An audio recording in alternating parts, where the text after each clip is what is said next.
नमस्कार प्यारे विद्यार्थियों, संकल्प क्लासेस के ऑनलाइन प्लेटफॉर्म पे आपका हार्दिक स्वागत है। मैं डॉक्टर विनोद वशिष्ठ शिक्षा मनोविज्ञान विषय के गुणात्मक शिक्षण के ऑनलाइन प्लेटफॉर्म पर आपके सामने उपस्थित हुआ हूँ।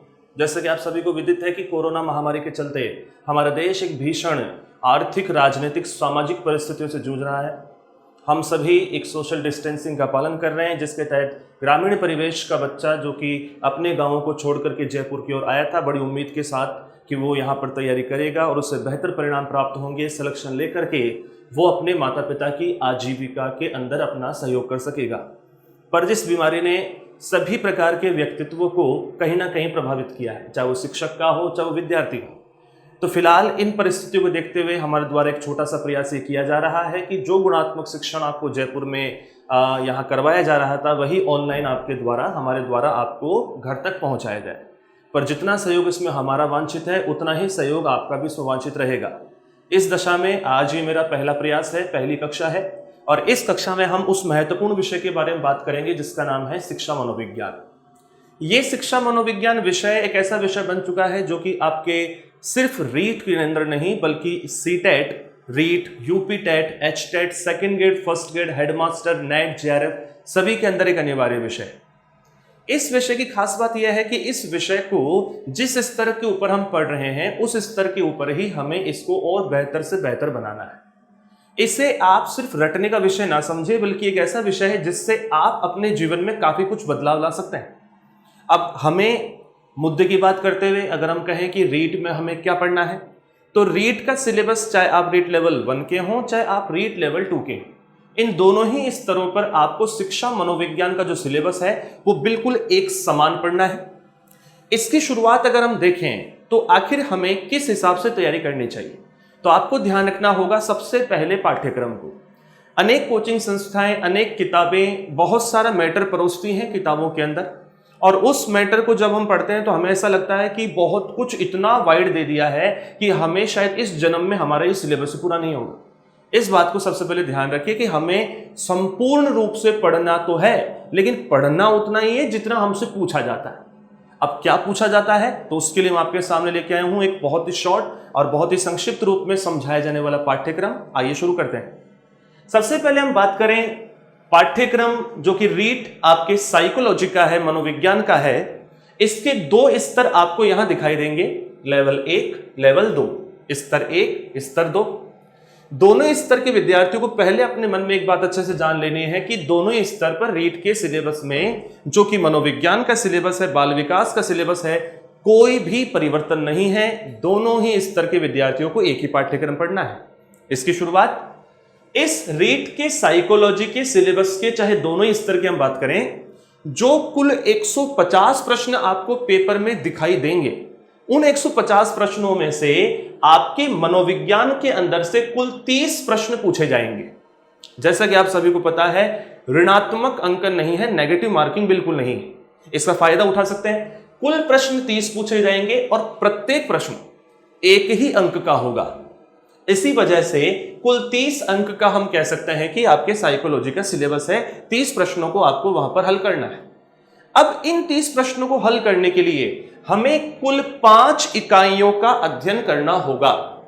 कुल 5 इकाइयों का अध्ययन करना होगा, जिसमें इकाई संख्या 1 की बात की जाए, चाहे 2 की बात की जाए, चाहे 3, 4, 5। आखिर ये इसी क्रम में क्यों रखी गई है, तो आप तो जानते ही हैं, एक छोटा सा बच्चा जब जन्म लेता है तो पैदा होने के बाद से जैसे जैसे वो बड़ा होता है, जवानी प्राप्त करता है, बुढ़ापा प्राप्त करता है, मरता है, उससे पहले जो कुछ भी चीजें उसके साथ होती हैं, कैसे होती है, किस प्रकार से होती है, यही सिलेबस है। सामान्य भाषा में यही सिलेबस है। पर औपचारिक अंक प्राप्त करने के लिए हमें ध्यान रखना होगा, इकाई संख्या 1 का पहला बिंदु हमें पढ़ाया जाता है बाल विकास। अंग्रेजी में कहते हैं चाइल्ड डेवलपमेंट।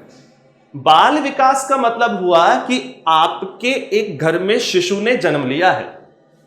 उस शिशु ने जन्म लेने के बाद में क्या क्या क्रियाएं की है, कैसे कैसे वो बड़ा हुआ है, क्या क्या चीजें सीखी हैं, कैसे सीखा है, कब चलना सीखा है, कब दौड़ना सीख रहा है, कब वो माँ कहना सीख रहा है, कब पापा कहना सीख रहा है, कब अपने दोस्त बना रहा है, कब स्कूल में समूह बना रहा है, कब वो कपल के रूप में अपनी गर्लफ्रेंड बना रहा है। तो कई प्रकार की बातें इसमें आपको देखने को मिलेंगी।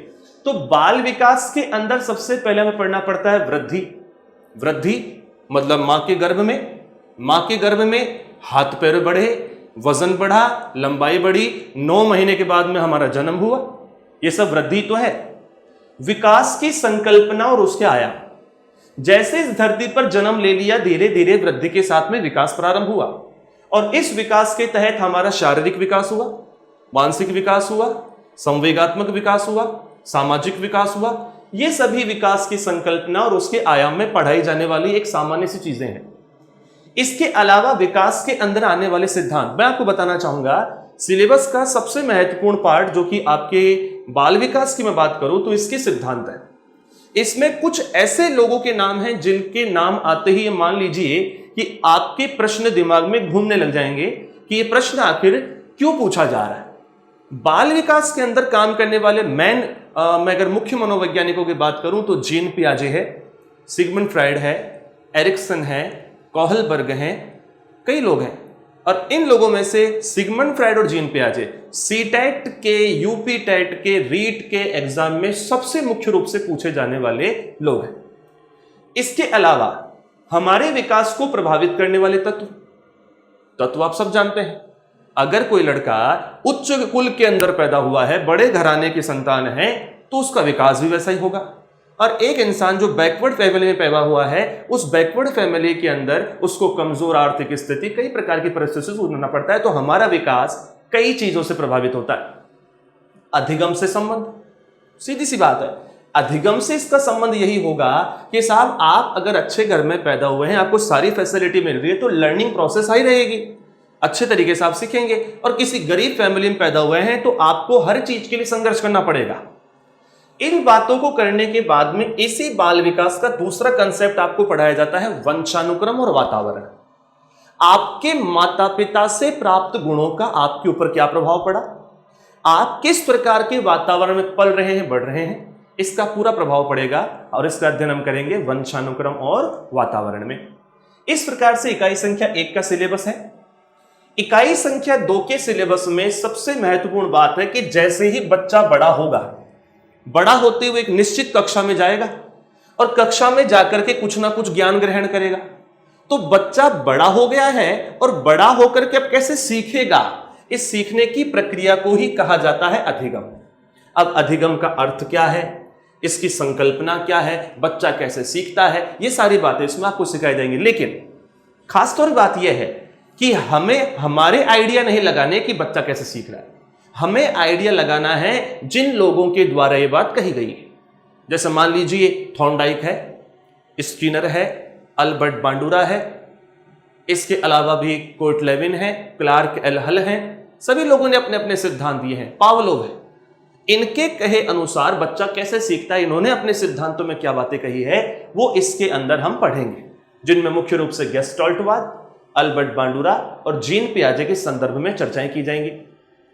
इसके बाद आपको देखना होगा कि बच्चा जब सीखना प्रारंभ करता है, आपने देखा होगा कि जब बच्चे को हम जोड़, बाकी, गुणा, भाग सिखाते हैं या आपने उसको प्रतिशत निकालना सिखा दिया है, अब आप उसके सामने समस्या रख दो कि राम ने श्याम के साथ मिलकर के 6 महीने के लिए कारोबार किया, जिसमें राम ने 6 महीने के लिए इतना पैसा लगाया, श्याम ने इतना पैसा लगाया, तो बताइए राम का प्रतिशत कितना हुआ लाभ का। तो चूंकि वो प्रतिशत का ज्ञान प्राप्त कर चुका है, इस वजह से अब उस समस्या को देखते ही वो क्या करना प्रारंभ करेगा, चिंतन। और चिंतन करते ही वो उस समस्या का समाधान करेगा। कैसे करेगा, ये हम आपको पढ़ाएंगे। आपको पढ़ना है, ये मैं आपको कहूंगा तो आप पे हो सकता है असर ना हो, आपके माँ बाप कहेंगे हो सकता है आप पर असर ना हो, आपके दोस्त कहेंगे हो सकता है आप पर असर ना हो, लेकिन जब आपकी खुद की जरूरत कहेगी तब आपको पढ़ना होगा, क्योंकि ये खुद की आवश्यकताएं ही आपको कहीं ना कहीं पढ़ने के लिए क्या प्रदान करेंगी, अभिप्रेरणा। इसे हम मोटिवेशन के नाम से जानते हैं और इस मोटिवेशन के रूप में हम इस चैप्टर को पढ़ेंगे। इस इकाई संख्या 2 के पश्चात तीसरी इकाई जब आती है तो इस तीसरी इकाई का पहला टॉपिक आता है व्यक्तिगत भिन्नताएं। आप सभी को पता है कभी भी जब बच्चा पैदा होता है तो ऐसा तो है नहीं कि पड़ोसी का बच्चा और आपका बच्चा एक जैसा है। आपका बच्चे हो सकता है काले पैदा हो, पड़ोसी का बच्चा गोरा पैदा हो, आपका बच्चा लंबा हो, उसका बच्चा कद में ठीक ना हो। तो कई प्रकार की बातें हो सकती है। तो कई प्रकार के स्टूडेंट्स भी क्लास में होते हैं। आप एक टीचर बनने वाले हैं, टीचर बनने के बाद जब क्लास में जाएंगे तो हो सकता है सारे बच्चे इंटेलिजेंट ना हो। कुछ बच्चों को 50 बार समझाने पे समझ में नहीं आता है, कुछ बच्चे तुरंत प्रभाव से सीख जाते हैं और कुछ बच्चे पढ़ाओ तो ठीक ना पढ़ाओ तो ठीक। ये क्या दिखाई दे रही है? ये दिखाई दे रही है सामान्य बुद्धि, मंद बुद्धि, औसत बुद्धि बच्चों के अंदर व्यक्तिगत भिन्नताएं। इसके बाद आता है व्यक्तित्व। आपका व्यक्तित्व हर बार हो सकता है अलग हो, कोई अच्छे व्यक्तित्व का हो, कोई बुरा हो। कैसे पता लगाएं, कैसे मापन करें, इसका अध्ययन हम करते हैं व्यक्तित्व के चैप्टर में। और आपको यह भी पता है कि सब बच्चों की बुद्धि भी अलग अलग होती है। वैसे तो एक जन्मजात योग्यता है, पर बुद्धि का अपने आप में विशेष महत्व है, क्योंकि बुद्धि जब व्यक्तित्व के साथ मिश्रित हो जाती है तब जाकर हम कह सकते हैं कि एक बेहतर इंसान है। इसके बाद इकाई संख्या 4 में आते हैं विविध अधिगमकर्ता। अधिगम का चैप्टर जब आप पढ़ लेंगे तो आपको पता चल जाएगा कि ये विविध अधिगमकर्ता कौन है, किसे हम विविध अधिगमकर्ता, वेरियस काइंड ऑफ लर्नर्स कौन है।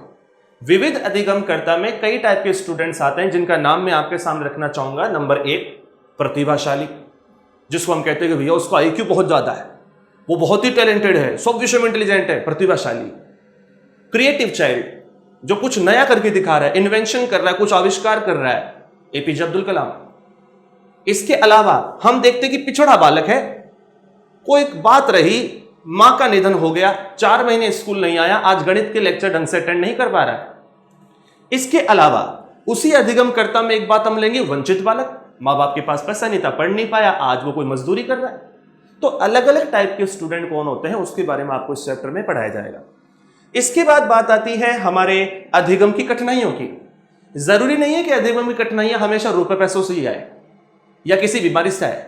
अधिगम की कठिनाइयां कई बार किसी विशेष प्रकार के हार्मोन्स, गुणसूत्र की कमी, गुणसूत्र की अधिकता, उसकी वजह से पैदा हो जाती है। जैसे कि आपने पिक्चर देखी होगी तारे ज़मीं पर, उस तारे ज़मीं पर जो बाल अभिनय निभाया था दर्शिल नाम के बाल कलाकार ने, उस एक विशेष प्रकार की बीमारी थी।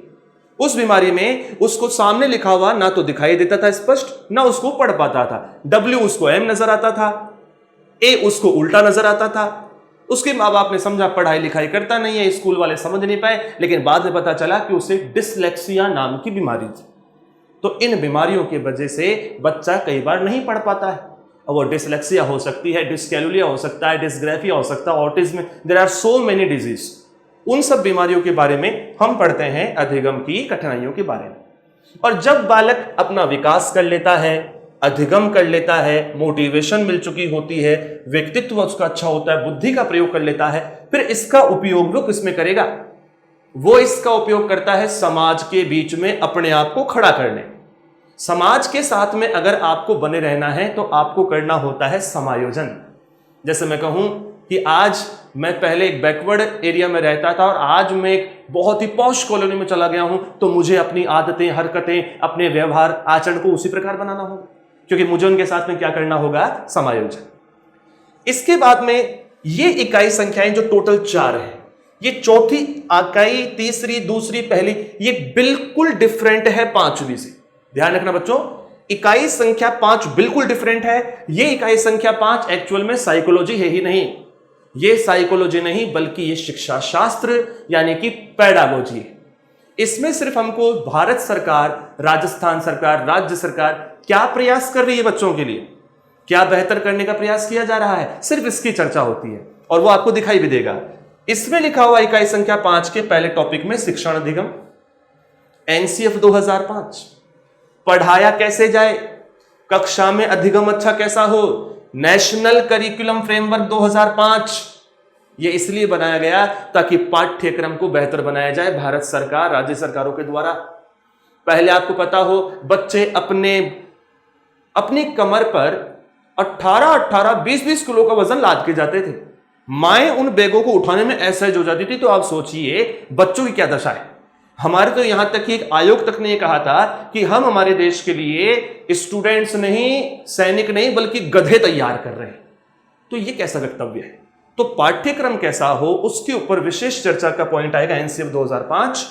इसके बाद में आएगा आकलन, मापन, मूल्यांकन। आपको लग रहा होगा कि यार एक ही चीज है, नहीं। आकलन, मापन, मूल्यांकन में तीनों में फर्क है। मापन होता है घरेलू परिस्थितियों में नहीं, सिर्फ शैक्षिक परिस्थितियों में, पर मूल्यांकन आपके घरेलू और आपके विद्यालय दोनों परिस्थितियों में मिला के होता है। और इसीलिए भारत सरकार ने एक विशेष योजना लागू की है, CCE, continuous and comprehensive evaluation, सतत व समग्र मूल्यांकन। इससे आपके ये कहा गया है कि बच्चों को, जो पहले बच्चे एग्जाम का रिजल्ट आने पर हाथ के नसें काट लेते थे, रेल की पटरियों पर कूद के अपनी जान दे देते थे, इसे कम किया जाए, ये दबाव कम किया जाए। इस दबाव को कम करने के लिए सीसीई यानी कि सतत व समग्र मूल्यांकन ग्रेडिंग प्रणाली प्रारंभ की गई। इसे हम बहुत अच्छे से पढ़ेंगे। इसके बाद में हम आते हैं क्रियात्मक अनुसंधान और उपलब्धि परीक्षण। मैं अपने घर पर एक बल्ब, मेरा एक फ्यूज हो गया है, अब उस बल्ब को मैं फ्यूज को मैं ठीक कर रहा हूं, तो क्या ये अनुसंधान है? नहीं। मैं अपने पिताजी की आज्ञा का पालन नहीं करता, पिताजी मुझे डांट देते थे, मैं रात भर उनसे बात नहीं करता, 2 दिन बात नहीं करता, तीसरे दिन मैं उनसे बात करना चाहता हूं, क्या ये क्रियात्मक अनुसंधान है? नहीं। अगर आपकी कक्षा से एक बच्चा रोज बंक मार के गार्डन में बैठता है, मूवीज देखने जाता है, शिक्षक के डर से भाग रहा है, इस चीज का हल ढूंढना, शैक्षिक परिस्थितियों की समस्याओं का हल ढूंढना क्रियात्मक अनुसंधान है। और ये आपको इसमें बहुत अच्छे से पता चलेगा। आपकी क्या क्लास का रिकॉर्ड रहा, कितना आपने अचीवमेंट प्राप्त किया, ये आपको देखने को मिलेगा उपलब्धि परीक्षण में। और मैं आज कह सकता हूं पूरे इंडिया का सबसे बड़ा साइकोलॉजी का और पेडागोजी का अगर कोई टॉपिक होगा तो वो होगा आरटीई 2009।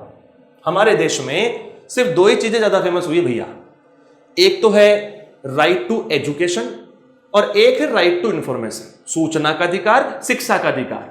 पहले बच्चे को शिक्षा प्राप्त करने के लिए दर दर की ठोकरें खानी पड़ती थी, अब शिक्षा निःशुल्क दी जाए, इसके ऊपर सारी बातें, और टीचर का क्या उसका फेवर रहेगा, ये सारी बातें हमें उसको पढ़नी पड़ेंगी और बहुत बेहतर तरीके से गुणवत्तापूर्ण शिक्षण आपको होगा।